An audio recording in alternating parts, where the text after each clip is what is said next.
47তম president নির্বাচিত হয়ে যুক্তরাষ্ট্রের নির্বাচনে ইতিহাস গড়লেন ট্রাম্প। ডোনাল্ড ট্রাম্পের হাত ধরে 132 বছর পর নির্বাচন ইতিহাসের পুনরাবৃত্তি দেখল যুক্তরাষ্ট্র। যুক্তরাষ্ট্রের 250 বছরের ইতিহাসে এমন ঘটনা ঘটেছিল আরেকবার। 2020 সালে জো বাইডেনের কাছে হেরে হোয়াইট হাউস ছাড়তে হয়েছিল ট্রাম্পকে। 4 বছর পর আবারও বিপুল ভোটে জয়ী হয়ে তিনি ক্ষমতায় ফিরেছেন।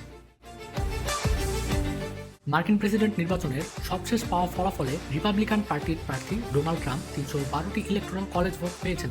অন্যদিকে ট্রাম্পের নির্বাচনী প্রতিপক্ষ ডেমোক্রেটিক পার্টির প্রার্থী কমলা হ্যারিস পেয়েছেন 226টি ইলেকটোরাল ভোট। এবারের নির্বাচনে অঙ্গরাজ্যগুলোতে রিপাবলিকানরাই রাজত্ব করেছে বলে দেখা যায়। যুক্তরাষ্ট্রের 50টি অঙ্গরাজ্যে মোট 538টি ইলেকটোরাল কলেজ ভোট রয়েছে। প্রেসিডেন্ট নির্বাচনে জয়ী হতে হলে কোনো প্রার্থীকে অন্তত 270টি ইলেকটোরাল কলেজ ভোট পেতে হয়, তাই এটিকে ম্যাজিক সংখ্যা বলা হয়। ভোট গণনার সর্বশেষ ফলাফল থেকে ডোনাল্ড ট্রাম্প 2024 সালের মার্কিন প্রেসিডেন্ট হিসেবে অনেক বড় ব্যবধানে জয়ী হয়ে নির্বাচিত হন।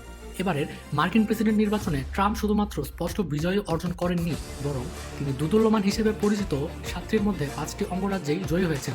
এবারের নির্বাচনে ট্রাম্প যুক্তরাষ্ট্রের প্রতিটি প্রান্তে তার সমর্থন বাড়িয়েছেন, এমনকি প্রায় প্রতিটি জনগোষ্ঠীর মধ্যে তার সমর্থন এবার বাড়তে দেখা গেছে।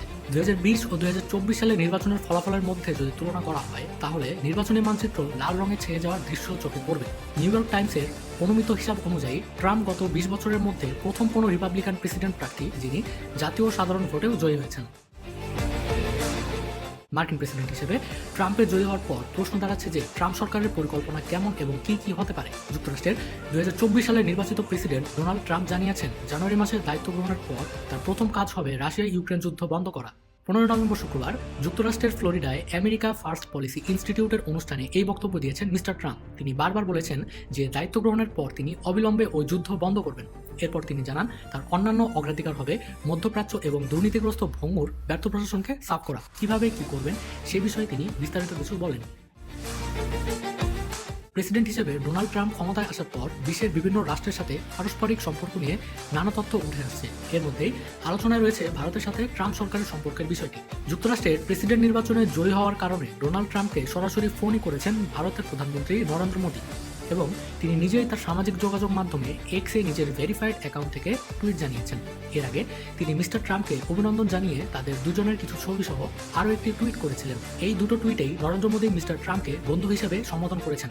মিস্টার ট্রাম্প বহুবার নরেন্দ্র মোদীকে তার ভালো বন্ধু বলে বর্ণনা করেছেন। এবারের নির্বাচনে ডোনাল্ড ট্রাম্পকে একাধিকবার প্রধানমন্ত্রী মোদীর নাম উল্লেখ করতেও শোনা গিয়েছে। তবে ভারতের সাথে ট্রাম্পের সম্পর্ক ভালো থাকলেও ভারতের নীতিকে আক্রমণ করতে ছাড়েননি তিনি। যুক্তরাষ্ট্রের ভূখণ্ডে জন্মগ্রহণ করলে স্বয়ংক্রিয়ভাবে দেশটির নাগরিকত্ব প্রাপ্তির যে আইন বা বিধি এতদিন প্রচলিত ছিল তা বাতিলের ঘোষণা দিয়েছেন দেশটির প্রেসিডেন্ট নির্বাচনে জয়ী ডোনাল্ড ট্রাম্প। তিনি বলেছেন নতুন প্রশাসন দায়িত্ব নেওয়ার পর থেকে সেই সব ভূমিষ্ঠ শিশুদেরই স্বয়ংক্রিয় নাগরিকত্ব প্রদান করা হবে যাদের পিতা কিংবা মাতা অর্থাৎ অন্তত একজন অভিভাবকের মার্কিন নাগরিকত্ব বা দেশটিতে বসবাসের বৈধ অনুমোদন রয়েছে।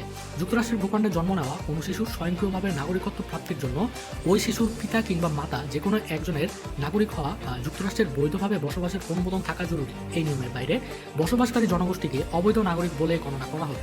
এই নিয়ম অনুযায়ী পরিসংখ্যান বিশ্লেষণ করলে দেখা যায় আমেরিকায় প্রায় 64 লাখ অবৈধ অভিবাসী বাস করে। এর মধ্যে শুধু ভারতীয় অবৈধ অভিবাসীর সংখ্যাই 7,25,000। সংখ্যাটি আমেরিকায় থাকা অবৈধ অভিবাসীদের মধ্যে তৃতীয় বৃহত্তম। আমেরিকায় বসবাসকারী ভারতীয় প্রবাসীদের জন্য এটি একটি বড় সমস্যা হয়ে দাঁড়াতে পারে বলে ধারণা করা হচ্ছে, এবং এরই পাশাপাশি ভারতের জন্য এটি একটি বিশাল হুমকি স্বরূপ। এই প্রেক্ষিতে প্রশ্ন আসছে ট্রাম্প সরকারের জয় বাংলাদেশের উপর কেমন প্রভাব ফেলবে এবং এই সরকারের মেয়াদে বাংলাদেশ ও যুক্তরাষ্ট্রের সম্পর্ক কিরূপ হতে পারে। মার্কিন প্রেসিডেন্ট হিসেবে ডোনাল্ড ট্রাম্পের জয়ে সন্তোষ প্রকাশ করেছেন বাংলাদেশের সদ্য ক্ষমতাচ্যুত আওয়ামী লীগের নেতাকর্মীরা। তারা মনে করেন শেখ হাসিনাকে আশ্রয় দেওয়া ভারতের প্রধানমন্ত্রী নরেন্দ্র মোদীর সঙ্গে ট্রাম্পের ভালো বন্ধুত্ব থাকায় বাংলাদেশের উপর নয়াদিল্লি ও ওয়াশিংটনের চাপ বাড়বে। বাইডেন প্রশাসনের সমন্বয়ে অধ্যাপক ইউসুফ বাংলাদেশের অনির্বাচিত সরকার প্রধান হয়েছেন উল্লেখ করে বাহাউদ্দিন নাসিম বলেন তিনি সেই সমর্থন আর পাবেন না বলে মনে হয়। তিনি আরও বলেন মার্কিন নির্বাচনের 2 দিন আগে ডোনাল্ড ট্রাম্প বাংলাদেশের সংখ্যালঘু সম্প্রদায়ের উপর হামলা নিয়ে যে টুইট করেছেন তা দিয়ে তিনি প্রমাণ করেছেন তিনি বাংলাদেশের সকল সম্প্রদায়ের শান্তিপূর্ণ অবস্থানের পক্ষে ও শান্তির পক্ষে। আওয়ামী লীগের সক্রিয় নেতাকর্মীদের প্রায় সবাই গা ঢাকা দিলেও সামাজিক যোগাযোগ মাধ্যমে তারা সক্রিয় হয়ে উঠেছেন। সেখানে তাদের বক্তব্য বা স্ট্যাটাসে ট্রাম্পের বিজয়ে উচ্ছ্বাস প্রকাশ করা হচ্ছে। তবে রাজনৈতিক বিশ্লেষকদের মতে নেতৃত্ব পরিবর্তন হলেও তা মার্কিন পররাষ্ট্রনীতিতে খুব একটা প্রভাব ফেলবে না। ভারতের প্রধানমন্ত্রী নরেন্দ্র মোদীর সাথে ডোনাল্ড ট্রাম্পের ব্যক্তিগত বন্ধুত্বের কারণে বাংলাদেশ সহ দক্ষিণ এশিয়ায় ভারতের ভূমিকাকে গুরুত্বপূর্ণ হিসেবে দেখতে পারে ওয়াশিংটন। তবে দেশটি কোনো বিশেষ দল অথবা ব্যক্তিকে আলাদাভাবে সমর্থন করার সুযোগ কম। অন্যদিকে ট্রাম্পকে অভিনন্দন জানিয়ে বিএনপি মহাসচিব মির্জা ফখরুল ইসলাম আলমগীর ব্যানারকে বলেন, আমরা কোনো নির্দিষ্ট দল অথবা ব্যক্তির সাথে কাজ করি না, আমরা দেশ ও দেশের জনগণের সাথে সম্পর্ক রেখে কাজ করি। আমরা মার্কিন যুক্তরাষ্ট্রের নতুন প্রশাসনের সাথে একসাথে কাজ করতে প্রস্তুত, বলেন মির্জা ফখরুল। বাংলাদেশ ও যুক্তরাষ্ট্রের সম্পর্কের কথা উঠে আসলে এর প্রেক্ষিতে প্রধান উপদেষ্টার প্রেস সচিব শফিকুল আলম জানিয়েছেন যে শুধু ডেমোক্রেট না, রিপাবলিকান পার্টির নেতাদের সঙ্গেও ডক্টর মোহাম্মদ ইউনূসের সুসম্পর্ক রয়েছে। তার মতে ডোনাল্ড ট্রাম্পের বিজয়ে বাংলাদেশের সঙ্গে যুক্তরাষ্ট্রের বিদ্যমান সম্পর্ক আরও উচ্চ শিখরে পৌঁছাবে। যুক্তরাষ্ট্রের 47তম প্রেসিডেন্ট নির্বাচিত হওয়ায় ডোনাল্ড ট্রাম্পকে অভিনন্দন জানিয়েছেন প্রধান উপদেষ্টা ডক্টর মোহাম্মদ ইউনূস। এবার এক চিঠিতে তিনি বলেন যে দুই দেশের অংশীদারিত্বকে আরও জোরদার করতে ও টেকসই উন্নয়নের জন্য একসঙ্গে কাজ করতে উন্মুখ রয়েছে। সব বিশ্লেষণ থেকে ধারণা করা হচ্ছে যে মার্কিন প্রেসিডেন্ট পরিবর্তনে বাংলাদেশের উপর রাতারাতি কোনো প্রভাব পড়বে না।